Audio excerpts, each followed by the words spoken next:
Hello, Ryan here, aka Mac, and welcome. In this video I go through the recent AMA over on Spectrum with the environmental team answering our questions. As always, a huge thank you to all of my patrons and channel members, in particular to Rayfighter and Moonman for becoming my latest patron. Thank you guys so much for the support. If you do want to support the channel further, all the links are provided below. So the first question that was answered for this AMA was to do with Lush Biomes and are we going to get these one day? And they say they are definitely planning to bring these sort of forest and jungle biomes in the upcoming systems, but Stanton did not require them and the tech was not ready for millions of scattered plants. They are still improving the tech to allow them to have more assets on a planet and are looking forward to trying new and beautiful forests in the future. Next question is, are we going to see flowing lava on Pyro's lava planet when that comes? And currently the tech doesn't support flowing lava or even flowing water yet, so the plan is for it to be static cooled down lava instead. However, this is something that they want to tackle in the future, be that for Pyro 3's lava planet or a different system. Next question, for years we have seen the continued development of planetary biome creation tools to help speed up development of multiple systems. What are the goals and targets for expanding the gameplay area in the short, medium and long term? So they said that with the creation of the current planets and moons, they have a vast library of assets that range in geology, vegetation, surface material, rock formations, cliffs, trees, flowers and more. So if they are needing to create a planet or moon which has, let's say, a generic dusty rocky surface, they can do so very quickly as they already have all the assets that they need. But if they need to create maybe a tropical planet, they would then need to build all the necessary content like palm trees and tropical shrubbery for this. Long term, they say their objective is to build up strong asset packs that can be reused over the majority of planets, which allow them to add more systems quicker and can actually create pretty drastically different planets despite the assets being the same. I think they do make good use of what they have to create these quite diverse and various locations. Obviously a dusty rocky surface is always going to be the same, but they can change up stuff, like if you take Aberdeen compared to Daymar for example, probably the same description but very different, as well as temperature and environmental effects. Next question is, what is the team currently working on regarding new planet biomes? And they said that when they begun work on Pyro, they created and are still creating new assets for completely unique and fresh biomes. They want to make sure that there is a clear difference between Stanton and Pyro, and they said that if you find yourself on a planet in Pyro, you'll know you're definitely not in Stanton. I'm very, very excited to see the evolution of Pyro. It is going to be such a contrast to what we have at the moment. I can't wait. Next question is, what is the progress on the Pyro system? And they say they have already spent a lot of time on this system and have progressed with it really well. New geology packs, surface materials and so on are constantly being added to the asset libraries, which allows them to create exciting and fresh biomes with very different looks, and they are always improving existing assets to ensure that they are consistent with the newer options. Which leads on to the next question nicely, will existing planets get updated with new biomes as more come online? And they say yes, with the new updates to the planet tech, they are able to add and change everything on a planet in a very non-destructive way, plus in a much more procedural way than before. Someone asked about road generation tools a long while ago. Some people might not know this, but they did create roads as kind of a prototype, but priorities shifted and they had to move on from them. Now they do intend to work on more sophisticated roads in the future than just the basic ones that they have created around Hurston's strip mines, but there is nothing in the works right now. Next question is, will you be reducing the amount of surface rocks in the future? Now they say they are tweaking the amount of rocks on all existing and upcoming moons and planets to make traversal in vehicles more comfortable. Thank God for that one. It has been an ongoing problem having all these scattered rocks everywhere, which means we can't get up to speed on ground vehicles. You're constantly having to weave in and out. Very excited that they are now removing a lot of this stuff so that we can actually have proper races planetside. Next question, will trees ever be breakable when rammed? And they say they definitely want to have breakable vegetation in the future, but right now there is no R&D on this. What they are currently looking into is what we've heard before, is touch blending, in which planets and botanicals will bend when a player or a vehicle passes through them. Breakable vegetation, they say, will be the next step, and we've seen this a little bit on Inside Star Citizen's sprint reports. Next question is, what is the next steps for Planet Tech version 4? Now, they said they've got a lot of improvements to the tech recently, which is getting the tech closer to where they envision it to be. This will allow them to create and iterate on new and old planets and moons very quickly, but right now they are mostly improving the quality and speed, and once it is in a really solid place, they will then look into the currently unanswered challenges, but they didn't specify what these challenges are. But this is how they will eventually create the 100 systems originally planned in kind of a relatively decent time frame. Obviously, the more that they create, the more assets they have, the quicker they can develop, the better they get at it. So yeah, it'll slowly but surely begin to increase and ramp up in speed. Next question, can you tell us more about new points of interests that you're working on? Now, they said keep an eye out for Inside Star Citizen, meaning tonight's Inside Star Citizen. I really hope it's more talking about towns and settlements, but we will see. Next question is, can we expect huge planetary unique terrain formations like big craters or hollows visible from orbit? Now, they said huge craters, yes. They do sometimes experiment a little bit trying to figure out how to get the visual features like these in using the updated tools. So I guess one day it'll be impressive to see what they can actually achieve with large craters, deep valleys, massive mountains. Not sure when that's going to happen, but as they develop these tools more, I'm sure they'll come online.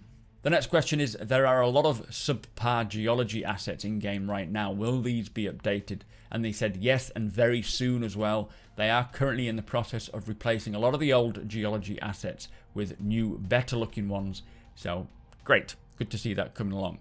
Next question, are you working on different kinds of caves? A long while ago, during Star Citizen Live, we saw them working on many different types of caves, just prototyping them with different entrances, icy caves, humid caves. And they said not at the moment because the focus is on Pyro's planets, but they do have many ideas for caves which are on the backlog, but they will revisit those once it is time to expand on the planetary points of interest. An example they gave would be caves that can be entered with different sized vehicles. It would be nice to be able to take my Greycat ROC down into a cave and mine in there. That'll be quite fun using the headlights. Next question, with the development of Crusader, is there also development on tools that will make gas giants easier to produce in the future? Now, Crusader, they say, is the starting point for gas giants, and when they are happy with how it looks, they will then most likely reuse that tech to create additional gas giants, so yes. Next question is, what is the next major hurdle for planets? They say once the current round of implementations are applied, they will then look into areas like new geological formations, rivers, and dense vegetation or forests. It'll be absolutely amazing to see when they begin working on these kinds of locations. Cannot wait to see jungle biomes. Next question is, what is the status on improvements being made to Asteroid generation? They said with everything they learn and the tools they develop, they will get to updating the asteroids when it is time to do so. Someone asked that snow textures can appear a little lackluster in certain areas of Microtech. Are there plans to improve this? And they said yes, they will be heavily reworked when the tech comes in to allow this, and they will ensure to get it to the vision that they want it to be. Someone asked about whether there will be underwater plants and points of interest, and there are actually already underwater plants. If you walk along the coasts of Hurston, you can see sort of seaweed bobbing around. And the devs said yes, there will be, but at the moment that is not priority. How are Crusader's clouds coming along? And they said that they have achieved good results so far, but it is too early to give exact details on the final version of what they want. I'm expecting them to get to the point where it is as good as Microsoft Flight Simulator, but it is probably more a question of how long will it be till they get to that point, and it'll likely roll out in stages rather than all at once.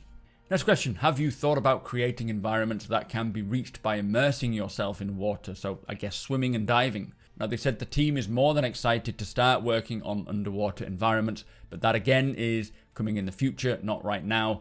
Question after this was, are there plans for paradise-like islands with crystal clear water and white sands and so on?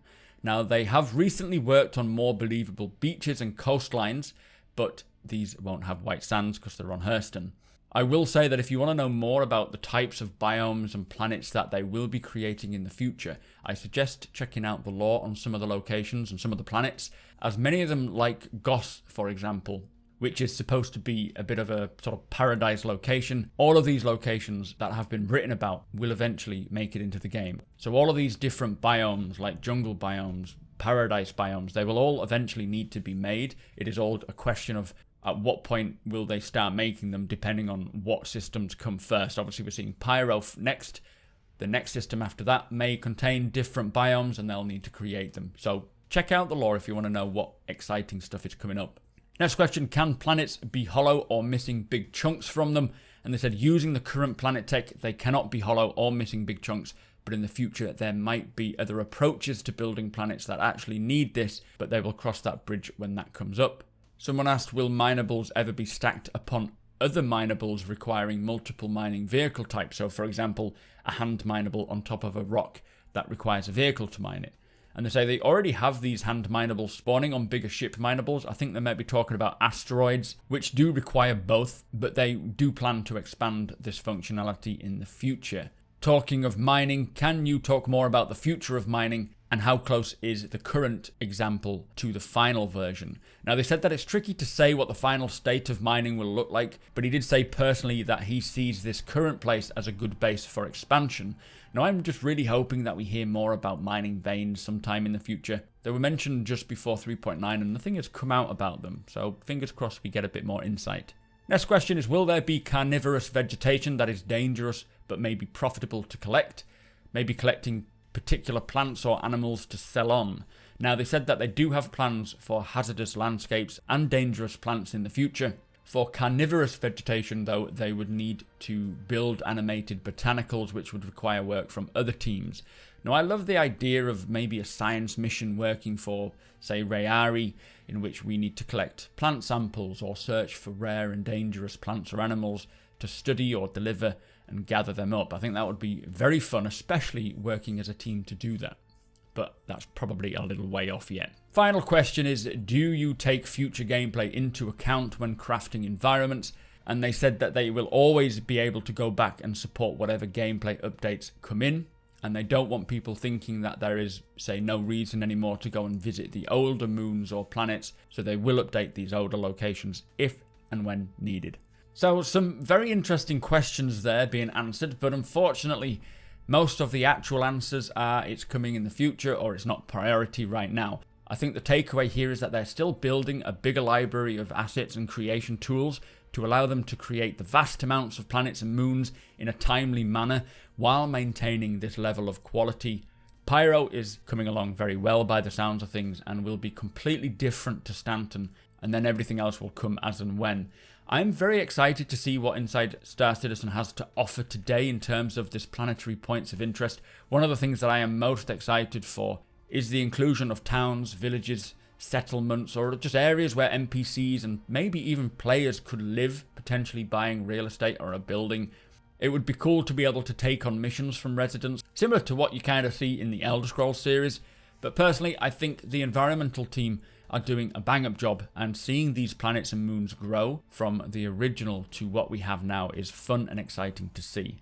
But unfortunately, not a lot for them to tell us other than it's coming in the future. But with that said, if you want to be in with a chance to win a standalone RSI Mantis, courtesy of one of my channel members, make sure you are subscribed to my YouTube channel and just comment with what you're excited for in Star Citizen. It can be now or the future.